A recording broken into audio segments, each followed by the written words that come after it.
मागच्या व्हिडिओमध्ये आपण मेल गॅमेटोफाइट बघितलं, त्याची डेव्हलपमेंट बघितली आणि स्ट्रक्चर ऑफ मायक्रोस्पोअर बघितलं. आज आपण या व्हिडिओमध्ये बघणार आहोत पार्ट 3 मध्ये female gametophyte, development of female gametophyte and structure of मेगास्पोअर.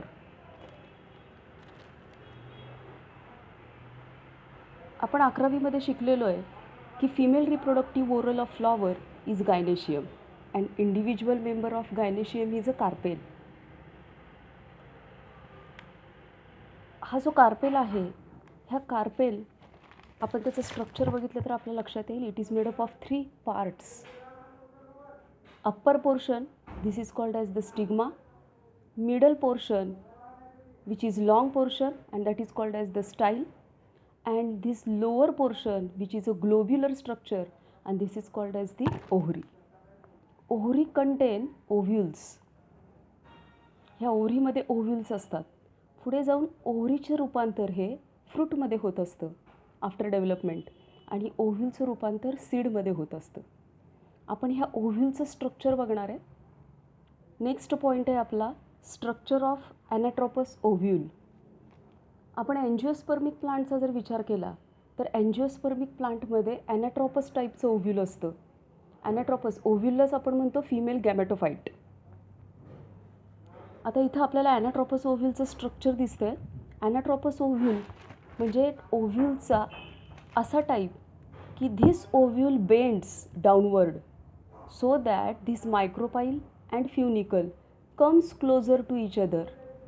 So this type of ovule is called as the anatropous ovule. याचं आपण डिटेल स्ट्रक्चर बघू. बघा, ovule develops inside the ovary. Ovule हा ओव्हरीच्या आतमध्ये डेव्हलप होत असतो. It is attached to placenta with the help of this funicle. This one is a placenta and this placenta is present in the ovary and with the help of this funicle ovule is attached to the placenta.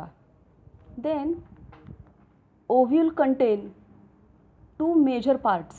Upper portion this is called as the ovule body and lower portion that is called as the funicle. This body is attached with the funicle with the help of one point and that point is called as the hilum.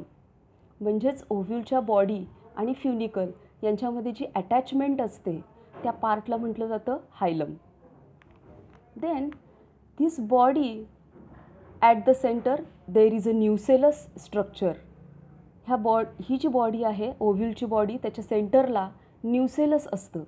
म्हणजे हा जो तुम्हाला ओव्ह्युलर structure दिसते oval शेपचं ते आहे एम्ब्रिओसॅक आणि त्याच्या कडेने जे सगळं संपूर्ण स्ट्रक्चर तुम्हाला हे दिसतंय हे असतं न्यूसेलस.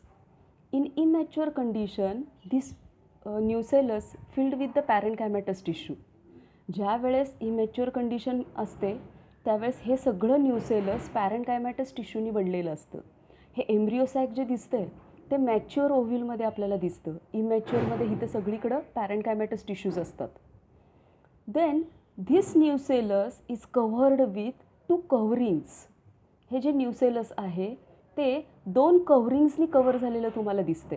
बघा, this one is a outer covering, इकडं आउटर कव्हरिंग दिसतंय and this one is a inner covering and this one is a inner covering. This outer covering is called as the outer integument and inner covering is called as the inner integument. At the tip of this ovule there is an opening and this is called as the micropyle. हे जे इंट्युगमेंट्स असतात they are not fully covered, they leaves an opening and that opening is called as the micropyle. When fertilization takes place, pollen tube emerges or enters through this micropyle. ज्या वेळेस fertilisation होत असतं त्यावेळेस जी pollen tube असते ती इथून entry करते मायक्रोपाईलमधून and it reaches up to the egg आणि ती एगपर्यंत पोचते. Then opposite to micropyle there is one of the area और there is one of the part and that is called as the chalaza part. Ovule जर बघितलं तर it has 2 ends. याला 2 ends असतात. जिथं चलाजा असतो त्या एंडला आपण म्हणतो चलाझल एंड. जिथं मायक्रोपाईल असतो त्या एंडला आपण म्हणतो micropylar end. Then this ovule at maturity it shows embryo sac. ज्यावेळेस ओव्ह्यूल हा मॅच्युअर होतो त्यावेळेस तो एम्ब्रिओसॅकमध्ये त्याचं रूपांतर होतं. म्हणजे पॅरेंकायमॅटस टिश्यू जे आहे त्याच्यातल्या काही सेल्स ज्या असतात त्या MMC म्हणून ॲक्ट होतात. MMC म्हणजे मेगास्पोअर मदर सेल. आणि ह्या मेगास्पोअर मदर सेल काय करतात तर हा एम्ब्रिओसॅक तयार करतात. ही डेव्हलपमेंट आपण पुढच्या पॉईंटला बघणार आहे. फक्त हे एम्ब्रिओसॅक जी आहे हे एम्ब्रिओसॅक ही 7 सेल्ड आणि 8 न्यूक्लिएटेड स्ट्रक्चर असतं. 7 सेल्ड. मग हा जो चलाझल एंड आहे त्याच्याकडेला ज्या 3 सेल्स दिसत आहेत the cells are called as the antipodal cells. Micropylar एंडकडे ज्या 3 सेल्स दिसत आहेत this is called as the egg ॲपरॅटस.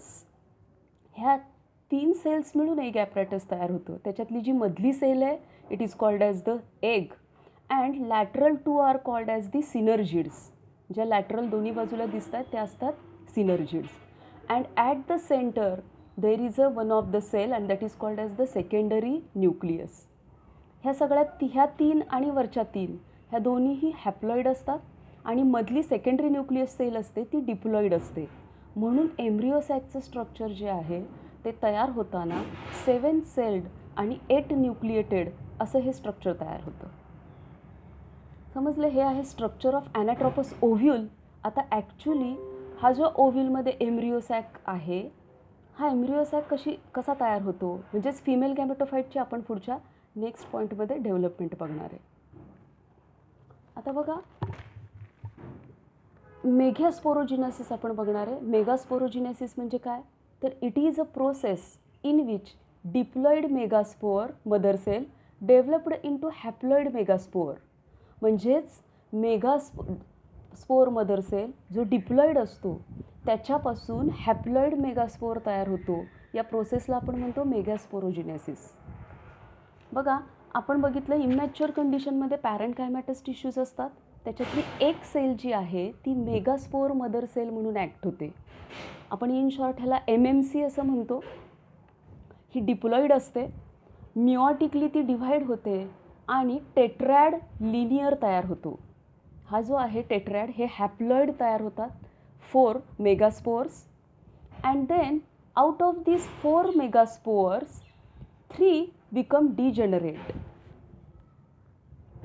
हे जे दिसत आहेत वरचे 3 म्हणजे अप्पर 3 गेट डिजनरेट. वरचे जे 3 असतात ते डिजनरेट होतात अँड लोअर 1 रिमेन्स ॲक्टिव्ह.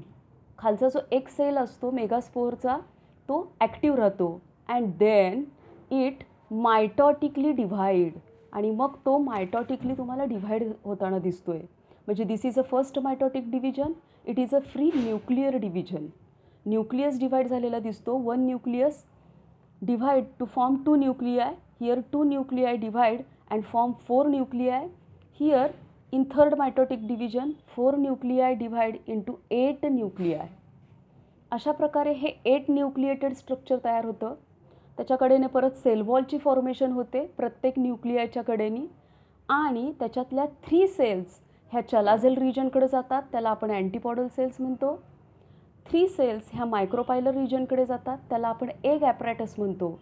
आणि 2 न्यूक्लियाय सेंटरला राहतात त्याच्याकडेनं पण सेल वॉल तयार होते आणि याला आपण म्हणतो सेकंडरी न्यूक्लियस. अशा प्रकारे ह्या डिप्लॉईड मेगास्पोअर मदर सेलपासून तुम्हाला 7 सेल्ड 8 न्यूक्लिएटेड स्ट्रक्चर तयार झालेलं म्हणजेच एम्ब्रिओसॅक तयार झालेला दिसतो.